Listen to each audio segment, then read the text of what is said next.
What's up, Goon Squad? It's your boy back again, Jody MF Keith, here with another Legends Runeterra video. Today, I'm going to talk about the deck that carried me through Diamond to Masters with an 87 win percent. This is a great deck. It's the Deep Sea deck. I did do a video on it the other day. I want to shout out Emotional. Also on YouTube, y'all check out Emotional. His link's going to be down below. He tipped me off to this version of the deck. I've been playing this deck since it came out. You can see my previous video on it. But the deck is really strong in this current meta because there's a lot of mid-range decks. This deck goes over the top of a lot of decks. You see these Karma Lux decks. You also see a lot of Heimer decks. Heimer can be difficult because of the amount of elusive units they have. But Karina Control, you can really go over the top of a lot of these decks, and requires them to have certain things at certain times to even be able to compete with you. The deck aims to toss as fast as possible. That's why we're playing the full set of Jettisons, the full set of Dredgers. We also have the Dreadbloom Wander, all the toss threes, Maokai. You can toss two whenever you play something after it. Dual Hunters is great, as well as Salvage. Salvage also is card advantage, which is good to keep you going. The Abyssal Eye, not only is it a deep payoff, but it also triggers deep, because if you connect with it and draw a card, it gets you closer to the deep. There's also some decks running around that try and pilfer, steal your stuff. The Klepto decks, they actually power up your deep faster. It's where you get to the big monsters. Nautilus, and then you can start dumping the deep monsters. Also, Devour the Depths is great. I do like this card for removal. Obliterate, it's great against Unyielding Spirit. You know, hitting things with shields, things that they can't pump the toughness. Now, they can damage this thing. This is a very interesting card, the way it plays out. You can only play it and target. You have to target when you're playing. So you have to target something with less than 4 health whenever you target it. Then it comes into play, and the skill goes on the stack. And they can respond to it by making your toughness smaller on your Devourer, removing your Devourer, or they could also increase the toughness of the target that you targeted to try and deny the effect. So make sure that you have something up to push it through. Things like Vile Feast, sometimes they try and take it down 1. So if you're trying to move something with 3 toughness, they might try and deal 1 damage to the Devourer to where it won't work. But then you can Vile Feast it after, before the skill goes off, to make sure it hits. There's 1 Vengeance. The support spells are really what differ. I think the core of most of these decks, some people don't like playing Jettison. I think a lot of people play Salvage. But the Jettison, I think, isn't to the taste of a lot of people. Some people like to play a little more controlling, which is a good way to go if you're on the ladder sometimes. If you're running into a lot of burn, I think earlier in the ladder. Once you get later in the ladder, especially Diamond, there's a lot less burn. And, of course, Masters, they say there's a lot less burn. But I just hit Masters with this today, so I can't tell you what the Masters metagame is. But Jettison, it's not that great against, you know, burn because it doesn't do anything. So they generally swap this for things like Grasp. Grasp is pretty big. More Withering Wail, some Lifesteal, some maybe extra Toads that you can block and, you know, gain health for your Nexus whenever they die. But personally, I don't think it's that good, at least not for a tournament setting. If you're playing this deck in a tournament, I recommend playing this in a comp that has decks that are also weak to burn. That way you can just set up a plan to just ban burn across the board. Take advantage of that. That's what I did in the last tournament I played in the Good Day Maverick event, 500. And it worked out. You ban burn every time, and then it makes this. I paired it with Ezreal Karma? No, yeah, Ezreal Karma is what I paired it with. That's a good pair up with this, since you only play with 1 region. You only play each region once. So that was a nice little pair up, because that deck, if you're banning burn, you don't have to play things like Health Pod or extra Spirit Refuge or something like that. You can go more mid-range with it. You do the same thing if you were playing like a Heimer. You could just ignore burn completely. So, but that's a different conversation about building for a tournament. But this deck was built for a tournament. Like I said, I got the tune-up from Emotional. I think he might have a video up about this, but since I hit Masters with it, I want to tell you a lot what I learned in my experience. Basically, Arachnoid Horror is like the oddest looking card in the list. And whenever I first saw the list, I was like, I don't know, Arachnoid Horror, that doesn't seem like it would be that great. You got this 3/2 Fearsome. You don't have any other Spider synergies.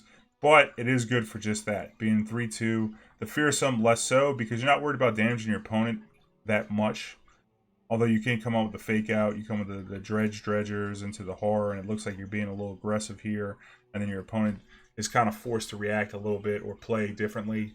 And really, you're trying to get them with a Maokai flip to remove their deck, get the seeds on them, or just come in with super big, surviving to the late game and then playing Nautilus. So if you actually attack, sometimes the best defense is a good offense, and Horror does that. But most importantly, it blocks other fearsome units. We're talking about like Cythria turns, trying to survive. Whenever you have a couple of chump blockers that can block the Cythria, but you just need like a 3-power unit on the cheap, or if you need to like double unit.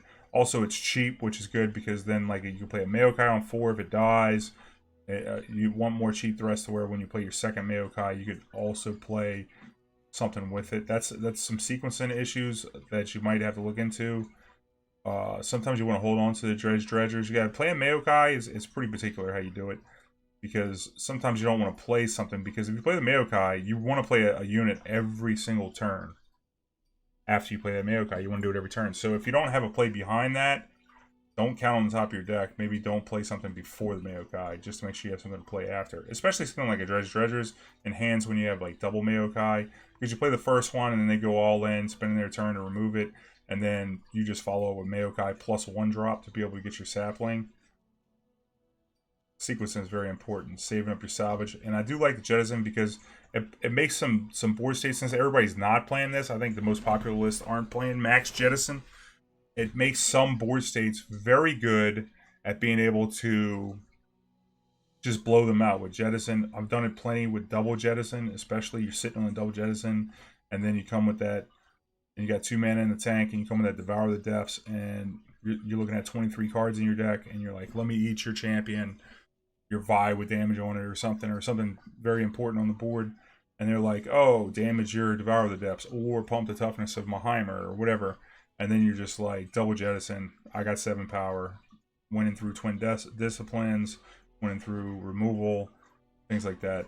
So I like the surprise factor on the Jettison. It's also burst, so being able to toss quick, and you know, it just goes deep with a Maokai to where you don't have to like keep grinding over and over. This deck really looks to close out by turn 7 or 8, unless you have to kill him with the Maokai, in which case it might take a little longer. I do like the 2 Shipwreck Hoarders also. Being able to put the treasure in your deck allows you to go even deeper, pun intended, add in more card advantage to your deck. Those 5 mana, you either get 3 8/8s, or you end up getting 5 damage to the board, or you get 5 random cards. Those are the different treasures you can get. So they're all pretty good. Some matchups, some are better than others. Like, you know, you'll see when that comes up. But even just a 7 mana 7/5, if you haven't hit deep yet, can, you know, stabilize the board a little bit, and then give your toss cards in the late game even more value at possibly finding treasure.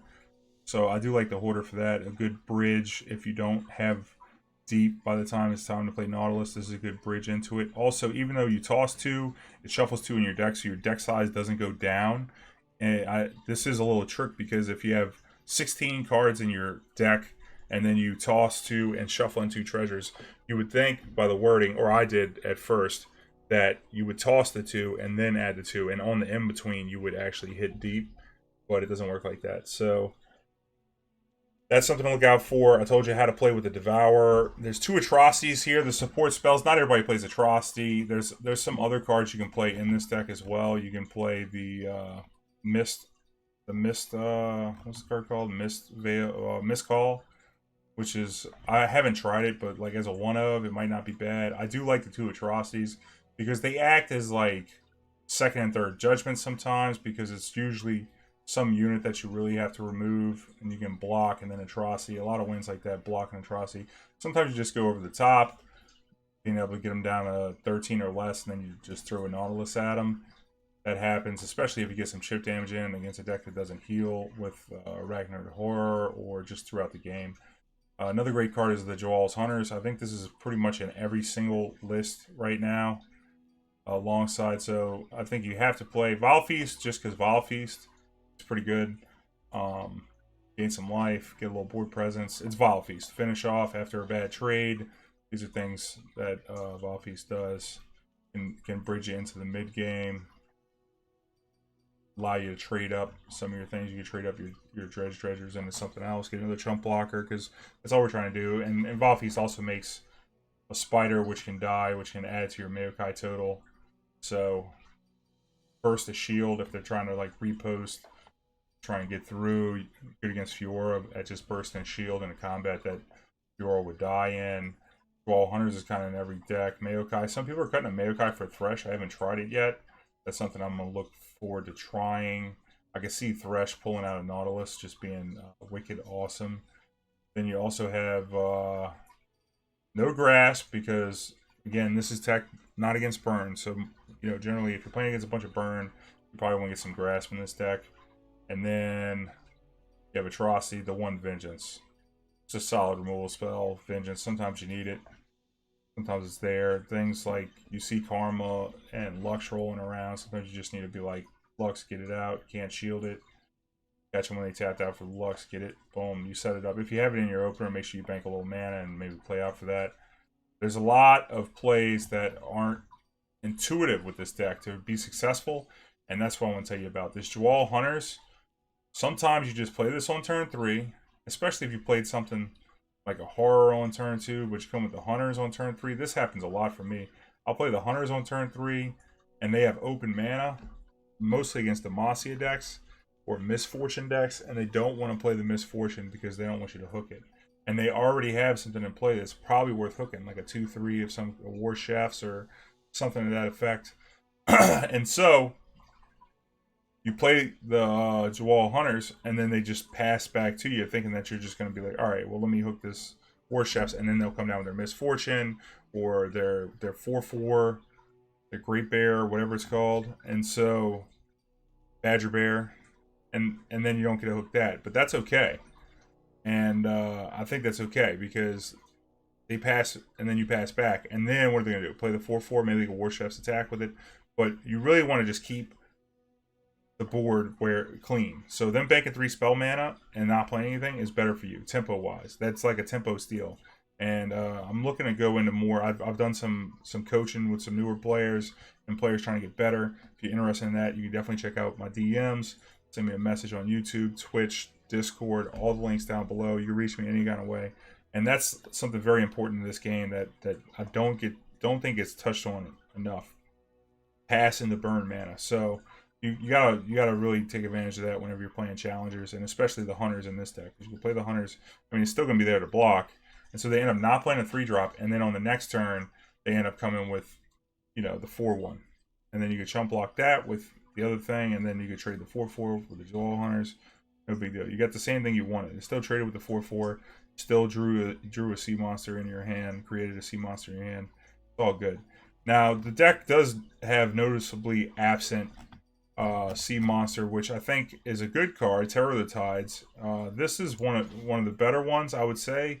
8 mana, 6/5. So we're talking, you know, 9/8. Whenever you have gone deep enough, and whenever it attacks, it shrinks all their stuff on the front end, and all your Sea Monsters have Fearsome. So it makes it really hard, like especially in matches like Bannerman, to be able to push through. Or if you're playing against the Demacia of any sort, or even like Lux Karma, you can shrink their board and all their 4 toughness, 4 power things, where they can't block any of your things, and you can OTK them with a Terror of the Tides. It sounds good. It does sound good. It's kind of like a Cythria type effect, only even stronger. But the problem I have is that it's 8 mana, 6/5. So if you play it like on its own, it's not that good. Now, you do have other Sea Monsters, and it's not terribly necessary, especially when we're playing Maokai in our deck, to actually have that as a closer. It does help the Nautilus close even harder, but since we have Atrocity, we already have a line for that, and we have the alternate kill with the Maokai. So I think it's kind of win more. I really do think it is, and it's not that good standalone. Where like probably like Shipwreck Hoarder, it's just cheaper, comes down a turn earlier. The same turn you would want to play Nautilus. It could be played with Nautilus on 10 mana, which sometimes you make it. Sometimes it takes you to 10 mana to hit deep. If the game's just trading and trading and trading, and you're just not hitting Jettisons, it could be difficult for you. And they disrupted a couple Maokais. I've had games like that to where you hit 10 and you're not hitting deep until 10, and then you come with the Nautilus and you want to play something with it, but you can't play this with it. It would have to be on the whole next turn. So Shipwreck Hoarder kind of takes that spot for me, I think, because it's cheaper on the mana. It does more by itself, and if you can't win with this, then I don't know what the problem is. What the Shipwreck do? The Hoarder, the Shipwreck Hoarder is whenever it's summoned, you toss 2 and you shuffle 2 treasures into your deck. And this is you know, and so you'll get 2 of these 3. And I'm playing 2, so you could get even more than that. You get 4 treasures in your deck, and they go over the top. This can blow up the whole board except for your monsters, which if it's fearsome, like, I mean, 5 damage to everything's wiping everything but your monsters for the most part. So if not, whatever survives, you're going to have 3 or 4 things survive. So you could actually plug in that way. You also have the Phantom Egg, and it's really cool because it tosses 2, which counts towards your Maokai count. It does do that when you're trying to level up that Maokai. And then it also puts treasures in there to where when you're tossing after that, after the fact, you can actually get some card advantage off of it, which is nice. Where the Terror of the Tides, you know, it's important for me to cover this because with the new set, the Baj Water stuff, everything coming out, you see all these late game Dreadways, and every new champion has their one that goes with it, and this is probably like the big dog that goes with Nautilus, the closer, and I think it's just one more. I don't think it's necessary. Plus, if you ever draw throughout the game, you're going to feel terrible. Just like you feel terrible drawing Nautilus most of the time, except whenever you're on the deep. As far as mulligans go, you definitely want to always mulligan your atrocity. This is pretty important. And I think you always mulligan Devour. I generally mulligan Nautilus a lot. And pretty much anything over 5 mana, I'm mulliganing. And I also mulligan Abyssal Eye if my hand doesn't have enough low curves. This is like, I generally mulligan Beast Below as well. Unless I'm up against spiders, because, you know, this might be the soonest that you can play something that can block Fearsome. So if you're up against like heavy Fearsome comp, maybe you want to keep this. It's only a 2-drop. Really, this card's best played the turn after you play Nautilus. The turn you play Nautilus and flip it. It's not the best. 4 mana, 4/4 turns to a 7/7. You get that same effect for 6 with you know, an Obliterate effect. Obliterate being real good too, because remember that it deals with a lot of things that aren't conventional. We're talking about Rangers, things with death effects, last breath effects. They don't get them off the Obliterate. It doesn't count towards Callista if they have Callista out and you're eating something else with the Devourer. It doesn't count. Pretty good. So I think this is a lot better than the Terror. But as far as mulligans, I'm pretty much mulligan everything that costs more than 5. If you want the easy mulligan, I'm pretty much mulligan everything that costs more than 5, and I try and mulligan into toss, all the toss stuff, and early action. I'm looking for Dwall's Hunters, I'm looking for Dredgers, and Arachnoid Horror, and Thorny Toad. Just early plays to stay in the game for most matches. Now, if I am up against something like a heavy Karina control, I'm still looking for more tosses than anything. I'll probably throw out an Arachnoid Horror.